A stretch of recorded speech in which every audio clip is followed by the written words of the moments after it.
Hello guys, welcome back. இப்போ last week பார்க்கும்போது China மார்க்கெட்ல ஓவராலா வந்து ஒரு 30% எல்லா ஸ்டாக்ஸ்மே வந்து ஒரு 30% கிட்ட ஃபால் ஆகுது. இப்போ இண்டெக்ஸே பார்த்தீங்கன்னா நேரே ஒரு 5 இயர்ஸோட லோ பிக் பண்ணிட்டு ஒரு சின்ன ஒரு பவுன்ஸ் பேக் வந்து இப்போ கொடுத்துருக்கு. பட் ஸ்டில் அது ஓவராலா பார்க்கும்போது செல்லிங்ல தான் இருக்கு. இப்போ இந்த வீக் பார்க்கும்போது இன்னைக்கு அனௌன்ஸ் பண்ணியிருக்காங்க ஜப்பான் அண்ட் யூகே ரெசிஸ்டன்ட்குள்ள வந்து என்டர் ஆயிருக்கான்னு சொல்லிட்டு. இதோட இம்பாக்ட் வந்து நம்மளோட மார்க்கெட்ல இருக்குமா? நம்மளோட மார்க்கெட் கிராஷ் ஆகிறதுக்கு பாசிபிலிட்டிஸ் இருக்கா? இதுதான் வந்து மோஸ்ட் நிறைய பேர் கேட்ட ஒரு விஷயம். அதை பத்தி இந்த வீடியோல வந்து நம்ம டீடைலாவே பார்க்கலாம். ஃபர்ஸ்ட் நம்மளோட எக்கானமி எதை பேஸ் பண்ணிட்டு ஒரு நார்மல் ஒரு ட்ரேடர்ஸா இருக்கட்டும், ஒரு பப்ளிக் எப்படி பார்ப்பாங்க அப்படின்னா, மோஸ்ட்லி நம்ம ரிலையன்ஸ் அப்புறமா அதானி ஸ்டாக் இது எல்லாமே மேல இருந்ததுன்னா நம்மளோட எக்கானமி வந்து ஸ்ட்ராங்கா இருக்கு. இப்போ நம்ம ரிலையன்ஸ் அந்த ஸ்டாக் எடுத்தீங்கன்னா தெரியும். ஓவராலா வந்து ஒரு எல்லா ஹைஸும் பிரேக் அவுட் பண்ணிட்டு இன்னைக்கு அரௌண்ட் ஒரு 2941ல வந்து ட்ரேட் ஆகுது. அப்போ இது மேல இருக்கும்போது அப்போ கண்டிப்பா நம்மளோட எக்கானமி வந்து ஸ்ட்ராங்கா இருக்கு. இதுதான் வந்து நிறைய பேரோட ஒரு கான்செப்ட்.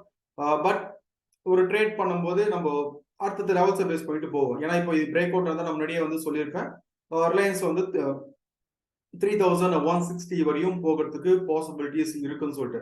அப்போ ஜஸ்ட் ஒரு ட்ரெண்ட் தான், பை ட்ரெண்ட்ல இருக்கு, மேல வந்து பிரேக் அவுட் ஆகணும். அப்ப இந்த இடத்துல யாரெல்லாம் வந்து ஒரு மேஜர் ரெசிஸ்டன்ஸ் இருக்கு அப்படின்னு சொல்லிட்டு இந்த இடத்துல பொசிஷன்ஸ் நிறைய பேர் க்ளோஸ் பண்ணிருப்பாங்க. இது ஒரு சின்ன ஒரு ஃபால் பார்த்துட்டு.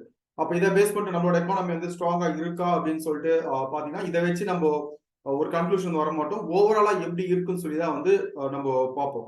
அப்போ ரிலையன்ஸ் ஸ்ட்ராங்கா இருக்கிறதால நம்மளோட எக்கனாமி ஸ்ட்ராங்கா இருக்கு அந்த மாதிரி வந்து நம்ம பார்க்க மாட்டோம். இப்போ நம்ம இண்டெக்ஸே பார்க்கலாம். நிஃப்டி, பேங்க் நிஃப்டி எல்லாமே வந்து என்ன ஸ்ட்ரக்சர்ல இருக்குன்னு சொல்லிட்டு கண்டிப்பா அதுல வந்து நம்மளுக்கு ஒரு கிளியரான ஒரு வியூ கிடைக்கும். நம்மளோட மார்க்கெட் இப்ப என்ன ட்ரெண்ட்ல இருக்கு, அடுத்தது வந்து என்ன நடக்கும் அப்படின்னு சொல்லிட்டு. ஃபர்ஸ்ட் நம்ம நிஃப்டி பார்க்கலாம். இப்போ நிஃப்டி பாத்தீங்கன்னா நிஃப்டி வந்து நம்ம ரொம்ப நாளா சொல்ற விஷயம், நிஃப்டி வந்து பை ட்ரெண்ட்ல தான் இருக்குன்னு சொல்லிட்டு ஸ்டில் இங்க வந்து ஒரு இண்டிகேஷன் வந்து கொடுக்கல. இப்போ கரண்டா பாத்தீங்கன்னா ஒரு சைட் வேஸ்ல இருக்கு. இப்போ இதுலயே வந்து நம்ம மேஜரா முன்னாடியே சொல்லியிருப்பேன். இப்போ நிஃப்டியோட அடுத்த ரெசிஸ்டன்ஸ் லெவல் 22,130. இதுதான் வந்து நமக்கு ரெசிஸ்டன்ஸா வந்து ஆக்ட் ஆகும். ஒன்ஸ் இது வந்து பிரேக் அவுட் ஆச்சுன்னா அடுத்தது வந்து நம்ம பையிங் போலாம்னு சொல்லி சொல்லியிருப்பேன். இப்போதைக்கு வந்து நம்மளோட மார்க்கெட்ல ஒரு செல்லுக்கான இண்டிகேஷன் இப்போதைக்கு எதுவும் இல்லை. ஜஸ்ட் இப்போ ஒரு ஃபார்மேஷன் நடக்குது. அந்த ஃபார்மேஷன் கம்ப்ளீட் ஆகும் போது தான் தெரியும் இங்கிருந்து மார்க்கெட் ஒரு கரெக்ஷன் வரதுக்கு பாசிபிலிட்டிஸ் இருக்கா, இல்லைன்னா நமக்கு வந்து இந்த ரெசிஸ்டன்ஸ் வந்து பிரேக் அவுட் பண்ணிட்டு திரும்பி அடுத்த ஹைஸ் வந்து போகுமான்னு சொல்லிட்டு. இப்போ கரண்டா வந்து நிஃப்டி என்ன பேட்டர்ல வந்து ட்ரேட் ஆகுதுன்னு சொல்லி பாத்தீங்கன்னா, நிஃப்டி வந்து ஒரு ட்ரையாங்கிள் பேட்டர்ல வந்து ட்ரேட் ஆகுது. இப்போ இதுலயே வந்து உங்களுக்கு கிளியரா தெரியும். நிஃப்டியோட ஸ்ட்ரக்சர் பாத்தீங்கன்னா ஒரு ட்ரையாங்கிள் பேட்டர்ன்ல இருக்கு.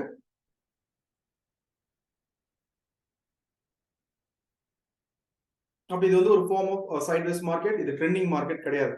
அதான் சொன்னேன், இது பிரேக் அவுட் ஆனதுக்கு அப்புறம் ஒரு பொசிஷன் பை எடுக்கிறது வந்து சேஃப். இதுக்குள்ள வந்து பொசிஷன் பை வந்து எடுக்காதீங்கன்னு சொன்ன ரீசன் வந்து இதுதான். அப்போ இது ஒரு கன்சாலிடேஷன் பேஸ். அப்போ கன்சாலிடேஷன் பேஸ் வந்து யார் நல்ல ப்ராஃபிட்ஸ் பண்ணுவாங்கன்னா ஆப்ஷன் செல்லர்ஸ் மட்டும் தான் வந்து ஒரு நல்ல ஒரு ப்ராஃபிட் பண்ண முடியும். இல்ல நீங்க டெக்னிக்கல் ஸ்ட்ராங்கா இருந்தீங்கன்னா நம்ம இதுக்குள்ளேயே வந்து ஒரு சின்ன சின்ன ப்ராஃபிட்ஸ் வந்து நம்மளால பண்ண முடியும்.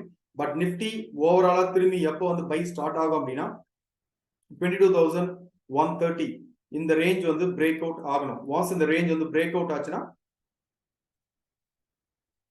இந்த ரேஞ்ச் வந்து பிரேக் அவுட் ஆகணும். பிரேக் அவுட் ஆயிட்டு இதுக்கு மேல மார்க்கெட் சஸ்டைன் ஆகணும். சஸ்டைன் ஆச்சுன்னா இங்கிருந்து அடுத்த ஒரு டார்கெட் பாத்தீங்கன்னா அரௌண்ட் 280 பாயிண்ட்ஸ் கிட்ட ஒரு நல்ல ரேலி வந்து எக்ஸ்பெக்ட் பண்ணலாம். அப்போ நம்ம இங்க ஜஸ்ட் ஒரு கன்ஃபர்மேஷனுக்காக வெயிட் பண்ற மாதிரி இருக்கும். 22,130 இந்த ரேஞ்ச் வந்து பிரேக் அவுட் பண்ணாதான் என்னோட வியூ ஃபர்தரா அடுத்த ஒரு பொசிஷன் இருக்கிறதுக்கு வந்து பை வந்து போறது வந்து சேஃப். இப்போதைக்கு வந்து நம்ம ஒரு பொசிஷன் எடுக்கிறது வந்து சேஃப் கிடையாது. எனக்கு கிளியரா நமக்கு தெரியுது நிஃப்டி வந்து ஒரு கன்சாலிடேஷன் டெஸ்ட்ல இருக்குன்னு சொல்லிட்டு. நெக்ஸ்ட் வந்து நம்ம பேங்க் நிஃப்டி பார்க்கலாம். இப்போ பேங்க் நிஃப்டியும் வந்து பாத்தீங்கன்னா மேஜரா வந்து ஒரு ரெசிஸ்டன்ஸ் லெவல் ட்ரேட் ஆகுது. இப்போ இன்னைக்கும் பாத்தீங்கன்னா ஒரு நல்ல ஒரு புல்லிஷ் மொமெண்டம் வந்து கொடுத்தது. பட் மார்க்கெட் நாச்சுன்னா இதுக்கு மேல வந்து சஸ்டெயின் பண்ண முடியல. இப்போ டெக்னிக்கல் பாயிண்ட் ஆஃப் வியூல பாத்தீங்கன்னா இந்த இடத்துல வந்து நமக்கு மேஜரா ஒரு ரெசிஸ்டன்ஸ் வந்து இருக்கு. ஓகே, இந்த இடத்துல வந்து பாத்தீங்கன்னா இந்த இடத்துல வந்து நமக்கு ரெசிஸ்டன்ஸ் ஆக்ட் ஆச்சு. இப்போ திரும்பி வந்து இந்த இடத்துல தான் மார்க்கெட் வந்து ஒரு ரெசிஸ்டன்ஸ் ஒரு ஆக்ட் ஆகுது. அப்போ ஒன்ஸ் இது பிரேக் அவுட் ஆச்சுன்னா என்னோட வியூ இது அரௌண்ட் ஒரு 750 பாயிண்ட்ஸ் அடுத்த ஒரு ரேலி வந்து நம்ம எக்ஸ்பெக்ட் பண்ணலாம். இப்போ இது வந்து இப்போ இது பாத்தீங்கன்னா அரௌண்ட் ஒரு 46,300 இந்த ரேஞ்ச் வந்து பிரேக் அவுட் ஆகணும். இந்த ரேஞ்ச் பிரேக் அவுட் ஆச்சுன்னா அடுத்து வந்து நம்ம பேங்க் நிஃப்டிலையும் வந்து ஒரு பையிங் ஆப்பர்ச்சுனிட்டி வந்து பார்க்கலாம். ஓகே, ஏன்னா இப்போ நம்மளுக்கு வந்து செல்லிங் எப்போ வந்து நமக்கு வந்து செல்லிங் ஸ்டார்ட் ஆகும் அப்படின்னா ஓவராலா வந்து 43,976 இந்த ரேஞ்ச் பிரேக் அவுட் ஆகணும். இந்த ரேஞ்ச் பிரேக் அவுட் ஆனாதான் நம்மளுக்கு செல்லிங்கே வந்து ஸ்டார்ட் ஆகும். அதுவரை என்னோட வியூ செல்லிங் கிடையாது. ஏன்னா இப்போ நீங்க டெக்னிக்கல் பாயிண்ட் ஆஃப் வியூ பார்க்கும்போது எக்ஸாக்டா நமக்கு இது வந்து ஒரு ரீட்ரேஸ்மெண்ட் லெவலா ஆக்ட் ஆகும். இப்போ நீங்க ஃபிப்னாக்ல யூஸ் பண்ணீங்கன்னா தெரியும். எக்ஸாக்டா நமக்கு இது ரீட்ரேஸ்மெண்ட் கொடுத்துட்டு இப்போதான் மார்க்கெட் வந்து ஒரு ரிகவரி ஆக ஸ்டார்ட் ஆகுது. அப்போ நியர்பை ரெஸ்டன்ஸ் பாத்தீங்கன்னா இந்த லெவல். அப்போ இது பிரேக் அவுட் ஆச்சுன்னா அடுத்தது வந்து ஒரு நல்ல ஒரு பையிங் மொமெண்டம் வந்து நம்ம பேங்க் நிஃப்டி வந்து எக்ஸ்பெக்ட் பண்ணலாம். அப்போ நிஃப்டி அண்ட் பேங்க் நிஃப்டி ரெண்டுமே பார்க்கும்போது ஓவரால் பை ட்ரெண்ட். இப்போ நிஃப்டி வந்து ஒரு ட்ரையாங்கிள் பேட்டர்ல இருக்கு. இப்போ பேங்க் நிஃப்டி பார்க்கும்போது ஜஸ்ட் வந்து ஒரு சைட்வேஸ் மார்க்கெட். இதுலயும் வந்து நமக்கு பெருசா ஒரு மொமெண்டம் இல்ல. ஒரு ரேஞ்சே பாத்தீங்கன்னா அரௌண்ட் 1500 பாயிண்ட்ஸ். இப்போ கீழே ஒரு 1500 பாயிண்ட்ஸ் ஃபால் ஆச்சு, திரும்பி ரிகவர் ஆச்சு, திரும்பி ஃபால். இது வந்து ஒரு சைட்வேஸ் மார்க்கெட். அப்போ இதுவும் வந்து ஒரு கன்சாலிடேஷன் பேஸ்ல தான் இருக்கு. அப்போ என்னோட வியூ ரெண்டுமே வந்து ஒரு கன்சாலிடேஷன் பேஸ்ல தான் இருக்கு. இது பெருசா ஒரு ட்ரெண்ட் வந்து இங்க ஒரு டிசிஷன் எடுக்கிற மாதிரி இல்ல. பிரேக் அவுட் ஆகிற வரையும் வெயிட் பண்ணிட்டு அதுக்கப்புறம் வந்து நம்ம அதுக்கேற்ற மாதிரி ட்ரேட்ஸ் எடுக்கிறது வந்து சரி. நெக்ஸ்ட் வந்து நம்ம க்ரூட் ஆயில் பார்க்கலாம். இப்போ நம்ம க்ரூட் ஆயில் வந்து என்னோட லாஸ்ட் இதுலயே வந்து சொல்லியிருக்கேன். க்ரூட் ஆயில் ஒரு சேனல்ல ட்ரேட் ஆகுது. இப்போ இந்த லெவல் நான் கொடுத்துருந்தேன். ஒன்ஸ் இங்க வந்து ட்ரெண்ட் ரிவர்சல் ஆச்சுன்னா நீங்க வந்து பையிங் போகலாம் அப்படின்னு சொல்லிட்டு டார்கெட் லெவல்ஸும் கொடுத்துருந்தோம் அரௌண்ட் $76. இப்போ கரண்டா பாத்தீங்கன்னா மார்க்கெட் எக்ஸாக்டா வந்து நம்மளுக்கு இந்த லெவல் ஹிட் பண்ணிட்டு இங்க ஒரு ட்ரெண்ட் ரிவர்சல் கொடுத்தோம்னா அந்த மொமெண்டமே வந்து ஸ்டார்ட் ஆச்சு. ஓகே, அப்போ இப்போ வந்து அந்த மொமெண்டம் முடிஞ்சதுக்கு அப்புறம் ஜஸ்ட் ஒரு கரெக்ஷன் டெஸ்ட்ல இருக்கு. அப்போ திரும்பியும் மார்க்கெட் இந்த லெவல் வந்து பிரேக் அவுட் ஆகணும். அரௌண்ட் 75.50 இந்த லெவல் பிரேக் அவுட் ஆச்சுன்னா இப்போ இவ்வளவு தூரம் மேல போனதுக்கு ஒரு கரெக்ஷன் வந்து எக்ஸ்பெக்ட் பண்ணலாம். இப்போ இதுவும் பாத்தீங்கன்னா இது ட்ரெண்டிங் மார்க்கெட்ல கிடையாது. இப்போ இதுவும் வந்து ஒரு ரேஞ்ச்குள்ள தான் வந்து ட்ரேட் ஆகுது. இப்போ சேனல் ஒரு ஃபார்மேஷன் பாத்தீங்கன்னாலும் இதுவும் வந்து நமக்கு வந்து சைட்வேஸ் மார்க்கெட். இது வந்து ட்ரெண்டிங் மார்க்கெட் வந்து கிடையாது. ஓகே, அதில் மூணுமே வந்து ஒரு சைட்வேஸ்குள்ள தான் இருக்கு. ட்ரெண்ட் பாத்தீங்கன்னா பையிங்ல இருக்கு. பட் இப்போ கரண்டா ஒரு இன்ட்ராடே இல்ல நீங்க பிடிஎஸ் எடுக்க போறீங்கன்னா நம்ம பெரிய பெரிய டார்கெட்ஸ் வச்சு எடுக்கிற மாதிரி இருக்காது. ஜஸ்ட் ஒரு சைட்வேஸ் மார்க்கெட். அப்போ அதுக்குள்ள ஒரு சின்ன சின்ன ஒரு என்ட்ரி கிடைக்கும் போது அது கரெக்டாக நம்ம யூஸ் பண்ணீங்கன்னா அது வந்து ப்ராஃபிட்ஸ் பண்ணலாம். அப்போ இதுலயே வந்து உங்களுக்கு ஒரு கிளியரான வியூ கிடைச்சிருக்கும். நிஃப்டி அண்ட் பேங்க் நிஃப்டி ரெண்டுமே வந்து பையிங்ல தான் இருக்கு.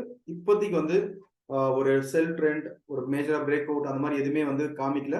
வாஸ் நமக்கு அந்த கன்சல்டேஷன் முடிகிற வரையும் வெயிட் பண்ணிட்டு ஒரு பிரேக் அவுட் பேஸ் பண்ணி தான் வந்து நம்மளால ஒரு டிசிஷன் எடுக்க முடியும். அடுத்தது வந்து எப்படி போகும்னு சொல்லிட்டு. ஓகே, இப்போ நீங்களும் வந்து ஒரு ஸ்கிரிப்ட் வந்து என்ன ஸ்ட்ரக்சர்ல வந்து ஃபார்ம் ஆகுது. இப்போ நம்ம நிஃப்டி வந்து ட்ரையாங்கிள் பேட்டர்ன். இப்போ க்ரூட் ஆயில் பார்த்தீங்கன்னா ஒரு சேனல்ல இருக்கு. இப்போ பேங்க் நிஃப்டி பார்த்தீங்கன்னா வந்து ஒரு சைட்வேஸ் மார்க்கெட்ல இருக்கு. இப்போ இந்த மாதிரி வந்து ஒரு ஸ்கிரிப்ட் நீங்க ஸ்ட்ரக்சர் பேஸ் பண்ணி போகும்போது இன்னும் கொஞ்சம் ஈஸியா வந்து தெரியும் அடுத்தது வந்து என்ன நடக்கும் அப்படின்னு சொல்லிட்டு. இப்போ நீங்களும் அதை தெரிஞ்சுக்கிட்டு ட்ரேட் பண்ணோம், யாரையும் டிபெண்ட் பண்ணாம இண்டிபெண்டா நீங்களும் ட்ரேட் பண்ண நினைக்கிறவங்க டிஸ்கிரிப்ஷன் வந்து என்னோட கான்டாக்ட் டீடைல்ஸ் இருக்கு. நீங்க ஆன்லைன் நேர கிளாஸஸ் இருக்கு. நீங்க அட்டன் பண்ண நினைக்கிறவங்க என்னோட வாட்ஸ்அப் நம்பருக்கு வந்து நீங்க பிங் பண்ணுங்க. நான் ட்ரைனிங் வந்து ஷேர் பண்ணுறேன். ஓகே, இந்த வீடியோ உங்களுக்கு யூஸ்ஃபுல்லாக இருந்திருக்கும்னு நினைக்கிறேன். தேங்க்யூ.